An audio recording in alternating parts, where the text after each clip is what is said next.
Welcome back to the workshop, guys. So today we're going to be installing the Yonica Motorsports high flow aluminum radiator for my 1991 Toyota MR2. And so you guys are probably wondering why my car is black and white. I'm actually in the process of wrapping it myself. I've done a bit of it. I did not decide to make a YouTube video or series out of this.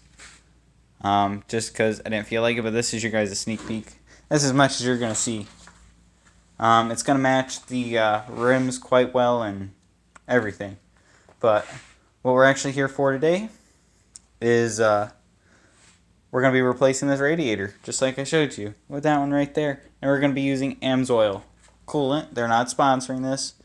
That's just what I prefer to use in my cars. Like I've got AMSOIL oil, 1040 here in the engine, and I run AMSOIL coolant. They're full synthetic.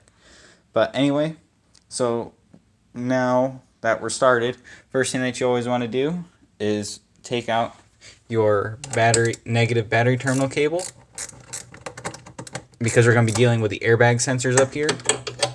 You guys can see that's far away. It's not going to touch that battery because it's got all of its force going, like it wants to wrap around there. So now that we've done that, we're going to give it a few seconds here just to make sure any juice flows out of it. So we're going to give you a little rundown here of how this is going to work. So first thing that we're going to do is we're going to take off these upper mounts. These are two 12mm bolts on each of them. And then we actually don't have to take out the condenser for this. I actually hoping I don't. Just because this one is fairly brittle. It's like I'm going to need a new one eventually. That's not going to be an issue though. Just because I'm not running AC in the car at the moment. I'm not too worried because it is cooling down here somewhat in Arizona. It's dropped from like 120 to low 100s. So anyway, so once we take these off, we've actually got to disconnect these connectors back here, which run to the fans. These connectors here, these gray ones, run to the fans. And then if you follow these yellow ones, I wasn't sure if they were tethered to the fan shroud or not, but it looks like they aren't. So they're actually not going to be in our way, but it's still just a safety precaution because you actually have right here, these two bolts are actually your bolts that hold in the airbag sensors. So we're going to be knocking around here. You don't want nothing to set off. And plus I have my T-tops in my front seat where the airbag is, and I don't want them breaking. So I mean, I have another set, but it's just safety precautions. So once you get these disconnected, then we're going to tuck the wires out of the way. I'm actually going to have to cut and add some connectors onto these wires. This side, because this is wiring harness side, this is actual fan side here. As you guys can see, it runs down. And so then once we get that out, then we should be able to I'm actually just going to cut these hoses here because I have brand new ones to put on. Nice silicone ones. That's at least what I believe they are. But we're just going to cut them. And then we should be able to pull the radiator up and then out, hopefully. If not, we're going to have to drop it through the bottom, which I'll have to get the jack out for that and put this car up on jack stands to do it. But we'll see where we go with this. I might even just end up taking off this old fan shroud anyway. Just saying, screw it. Because it's no good. It's all rusted and everything. I'm sure somebody out there might want it, but I mean, there's nothing much I can really do to it. So let's get started. I'm going to start by taking off these 12mm bolts here. So here we have our 12mm wrench. And of course, I grab a ratchet that it's a little twitchy. Just gonna hand loosen up all of these. I am holding my phone with one hand at the moment, but you guys get the idea. And then once you get them off all the way, you can remove the upper brackets.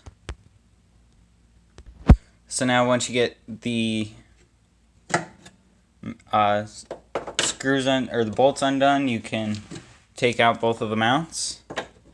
And I prefer, when I'm doing this, I'll set my parts down right there underneath the car on which side ever they go to. But I have looked at it, and I don't feel like jacking up the car. I'm just going to take off this fan shroud, which is just going to be a 10mm bolt here, 10mm bolt here, and then underneath, obviously. But before we do that, we got to take off these connectors here, which are a little difficult to reach, but they are going. These ones are actually the push tab up here on the top, so if you push down on that, that releases it. And then it'll be the same thing over on this side. Which this side actually might be easier if we unclip it from the shroud first. Which you want a flat head for. Sorry if my finger's going across the screen. I'm holding it with 2 fingers. There we go.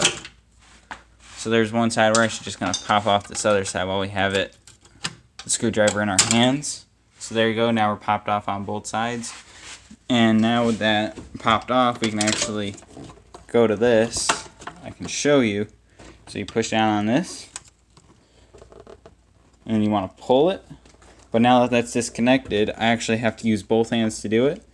So the next thing that you're going to want to do if you're taking this at the top is you're going to want to remove the hood latch.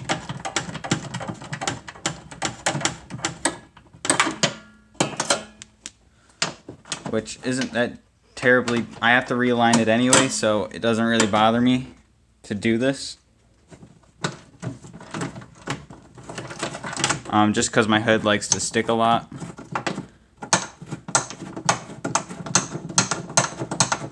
And then we're just going to set this up and off to the side. And I'm setting hardware in different places so I remember what it goes to. Like I have the upper radiator mounts. I have the 4 bolts sitting there. And now I have the 2 lock bolts sitting right here on this table. So now we can just take this, we're going to bring it right up there. And now comes the next part of removing this fan shroud. Right here, there's, as I said before, the 2 10s, and then on the bottoms there's also some 10mm, so I'll be right back as soon as I got them out. Okay guys, so that was the sound of victory there. I just dropped off the fan shroud. I actually had 3 of the 4 bottom bolts actually just broke clean off into the radiator where the fan shroud mounts to. And I actually had to even drill one out. It's still a little hot even with how thin it is. But I had to drill that out because it completely rounded it. But now there is absolutely nothing other than coolant lines and then that temperature sensor right there that's going to be holding this on. So if we just reach our hand down in there, figure out which side the clip is on, push it down and pull, just hoping I don't break something. That would be bad.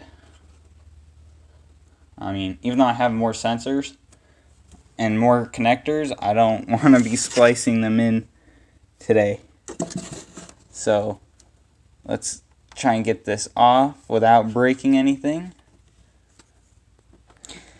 Alright, it's coming. There it goes. So now that that's off, we will have to pull that sensor out of the radiator. But next, we're going to grab a utility knife and we're actually going to cut off these hoses. Just because I don't need to save them. If you did need to save them, all you have to do is use a pliers and pinch this clip from the bottom side and pull it back. And then you have to wiggle this hose free. Which is a pain just because of how short these hoses are. You have no wiggle room, really. So I'm doing this now the way I am because I have replacement hoses.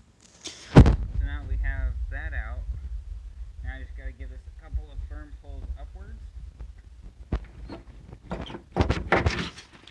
Just to break it loose of that lower seal. And oh, you guys can see all the grip that just fell out of it. Look at this. Still leaking some coolant, but that is not coming out of the radiator. That's actually coming out of this coolant hose there. But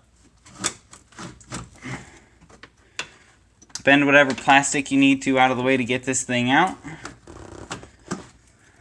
I'm going to set my phone down, finish getting this out, and then we'll see you guys when this thing's out. So now the radiator's out. Sorry if my phone flips crazy, it's just because I'm holding it with one hand. We can actually slide that fan shroud down and out from the bottom. Like, look at that. That's just solid steel there. And then here you guys can actually see the damage of an original radiator here. As you guys can see, you have, well, this is from the fan shroud here. 1 broken bolt, 2 broken bolt, 3 broken bolt, and both bottom bolts are broken.